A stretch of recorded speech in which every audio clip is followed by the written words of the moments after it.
Florencia Perfecto. está con nosotros, es defensora pública y tuvo la gentileza de atendernos. Chaumet, buenas tardes. Martín Esperati, Pablo Benito, Laura Kretschmann y todo el equipo de Un Día Perfecto aquí en Solplay. ¿Cómo le va? Hola, ¿qué tal? Buenas tardes. Muchas gracias. Saludo a todo el equipo Bueno, ahí de gracias, la radio. gracias por estar allí. Doctora, dígame, este hecho, ¿cuándo sucedió? Y cuénteme qué se sabe hasta ahora. Bueno, yo recién los escuchaba con atención porque realmente también estamos advirtiendo esto, la diversidad de información que está circulando, nos están llamando mucho como para corroborar algunos datos, y la diferente postura del Servicio Público de la Defensa Penal con el Ministerio Público de la Acusación en la atribución y en la calificación jurídica de los hechos, porque estos hechos sucedieron el pasado fin de semana. Nosotros cuando recibimos las órdenes de detención, que recibimos siempre del Ministerio Público de la Acusación, cuando hay personas detenidas, nos dan cuenta de una mujer y un hombre detenidos por un aborto punible, es decir, por el artículo 88 del Código Penal.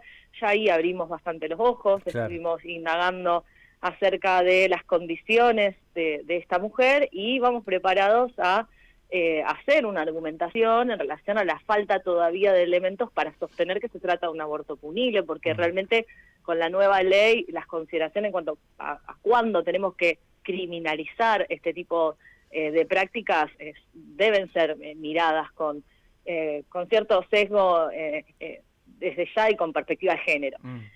Cuando llegamos a la audiencia nos encontramos con que se está imputando un homicidio doblemente calificado y además agravado por el inciso 5 del artículo 80, que esto es por haber utilizado un método que pone en peligro común.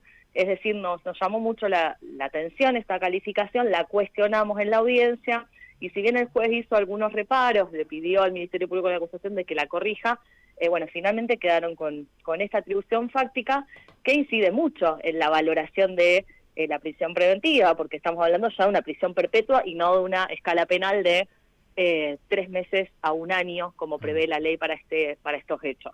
Y estamos hablando de dos personas muy vulnerables, de una mujer no solamente por su condición sociocultural, sino también por un problema de consumo problemático, que en este momento en realidad la noticia sobre el hecho se tiene por una amiga de ella, a quien ella le cuenta, le habría enviado algunos mensajes, le habría comentado su voluntad de interrumpir este embarazo, y es la amiga la que hace la denuncia, es decir, que una mujer con ningún tipo de contención, con ningún tipo, por lo menos hasta el momento, y es lo que también nos interesa investigar, con qué tipo de asistencia tuvo el Estado en relación a ella, una mujer con otros 5 hijos, los cuales tuvo que dar por este problema de consumo, que no se estaba pudiendo hacer cargo de los mismos, mucho menos hacerse cargo de un nuevo niño, y en este caso, bueno, resultaron ser 2 fetos y no uno. Quería aclararles, por lo que decían, hasta el momento el informe preliminar de la autopsia no determina que hayan nacido con vida, es más, no determina la causa de muerte, dice que es indeterminada hasta el momento, habla de fetos. Este indicio lo saca la fiscal por los mensajes que ella le habría mandado a la amiga. 30 semanas de gestación, ¿es así esto, doctora? Tampoco tenemos Claro. información Ok. certera de eso lo argumentó la fiscal en la audiencia, nosotros sostuvimos que no hay ningún elemento objetivo para sostener que eran 30 semanas de gestación, y que lo que más nos interesa en realidad, mucho menos lo podría haber sabido ella, esta mujer que, según el propio legajo fiscal, no había hecho no había recibido ningún tipo de asistencia por parte del servicio de obstetricia ni de ginecología, es decir, no tenía forma de saber la edad gestacional ella, pero tampoco lo sabemos nosotros, no tenemos ningún informe que determine la edad Y gestacional. Es respecto, lo que, sí, perdón, sí. doctora, respecto a qué médica, porque a ver, hay medios y tenemos tanta información y no sabemos qué es real y qué no. Respecto a porque hay medios que dicen que se utilizó una medicación para llevar adelante esta interrupción o como se llame. ¿Se sabe si es efectivamente misoprostol o es otra medicación? Esa No, información tampoco la tienen. no se sabe, Claro. de hecho, lo que se imputa por parte del Ministerio Público de la Acusación es haber ingerido alguna sustancia que se afirma, alguna pastilla, pero Bien. no se sabe ni siquiera qué es lo que ingirió esta mujer, que en este intento desesperado de interrumpir el Sí, sí, embarazo sí. habría puesto en peligro también su vida. Ella terminó internada según lo argumentó también la señora fiscal, con una infección y, bueno, en estado puerperal y después presa. Ahora le pregunto dos cosas, pero la primera es muy concreta. Es cuando uno dice feto, dice digamos, en gestación, o sea, no es nacido vivo. Por eso Bueno, me llamaba la atención también la fiscal hablando de feto, pero a la vez hablando de un posible homicidio. Claro. claro, bueno, en realidad esta es la circunstancia, yo lo que quería aclarar, la fiscal hace una acusación o una imputación alternativa. Mm, En el momento de la imputativa, ella dice que los hechos por los cuales se imputa a mi defendida son haber ingerido alguna sustancia o pastilla para expulsar y para interrumpir el embarazo, que finalmente nacen con vida y luego los mata. Eso es lo que dice la fiscal, los mata omitiendo darles auxilio. Nosotros cuestionamos esta imputación, entendemos que no está bien hecho el encuadre jurídico de la descripción fáctica, pero más allá de eso, y lo que nos preocupaba inclusive, por lo que se está ahora diciendo y argumentando inclusive, si se probara que hubieran nacido vivas, lo cierto es que la práctica que en definitiva produce el nacimiento y el fallecimiento es el intento de aborto, desde lo subjetivo y también desde lo objetivo. No es que se produce un parto y luego de nacidas unas personas se las mata o se les quita la vida. Es decir, por eso entendemos que desde ya cuestionamos incluso la figura del aborto, por cuanto, claro, por esto claro. que decía, no sabemos las semanas, no sabemos si hay causal salud, que ahora el propio Código Penal incluye como excepción cuando está en riesgo la salud integral de una madre que estaba en ese estado, una mujer gestante que estaba en ese estado, que no pudo obtener apoyo en ningún lado y que tuvo que recurrir a estos métodos. Ahora te pregunto una cosa con un dato que vos tirabas. Estás hablando que tenía 5 hijos, además, y que había tenido que, de alguna manera, no sé, no digo dejarlos en otro lugar, no sé instancias de qué, pero por el problema de consumos problemáticos. Ahora, la pregunta es, en todo ese proceso, en todo esto, ¿el Estado? Bueno, un poco lo que nos preguntamos, las consideraciones que hicimos en la primera audiencia fueron la necesidad de que, llegados a este punto, a un hecho realmente que conmocionó mucho a una localidad como Cañada de Gómez, desde ya aparte hubo un tratamiento bastante objetable de la circulación de las imágenes, en fin, desde ya entendemos que es algo que conmociona mucho.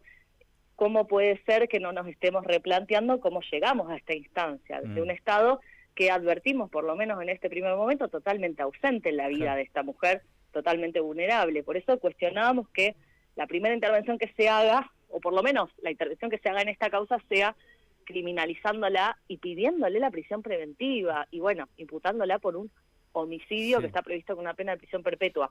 Creemos que el abordaje que se está haciendo es excesivo y bueno, no tiene en cuenta todas estas perspectivas que estamos planteando.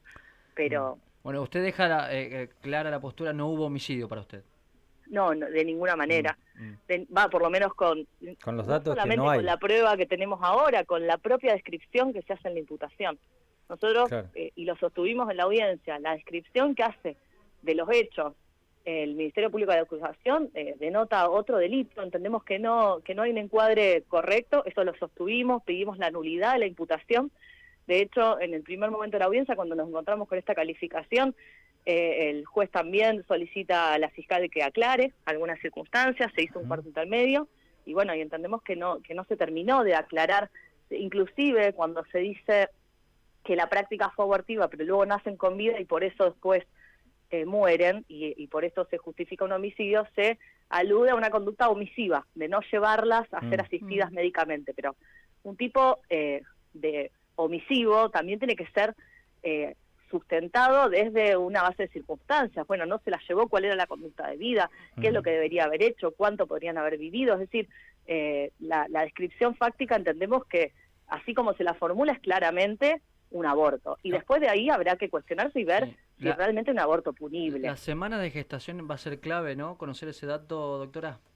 Y yo creo que sí, que va a ser importante, pero nosotros creemos más importante aún, incluso para poder determinar el dolo, el conocimiento que ella puede haber tenido de esa semana de gestación. Claro. Porque desde ya que si el aborto está permitido hasta determinada semana y la mujer en el intento desesperado de interrumpir este embarazo, ingiere algo sin saber que ya no podía hacerlo, sin saber en qué semana estaba, desde ya incurrirá en un error. ¿Esta persona habría sido ayudada o alguien habría colaborado para llevar adelante este proceso, no?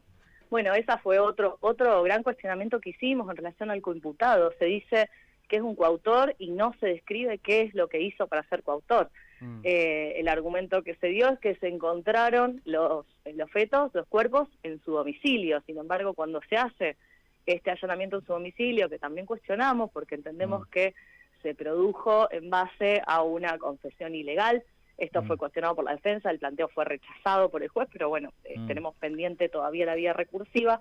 Lo cierto es que en ese momento este hombre, cuando autoriza el ingreso a su domicilio y ve la escena en el patio de su casa, se descompensa de tal manera que lo tienen que internar. Es un paciente con una cardiopatía muy severa, que por eso pedimos también su prisión domiciliaria, una persona sin ningún tipo de antecedentes, que acreditamos también trabajo, y bueno, se nos rechazó este pedido. La prisión preventiva, o sea, ¿acá qué se considera? ¿Que hay riesgo de fuga por la pena o que hay posibilidad de entorpecimiento en el proceso? ¿Por qué se da la prisión preventiva de ambos? El argumento del magistrado fue, bueno, para que se disponga la prisión preventiva tiene que haber, además de apariencia de responsabilidad, una pena en expectativa que no permita una condena de ejecución condicional, que surge del pedido de pena perpetua, y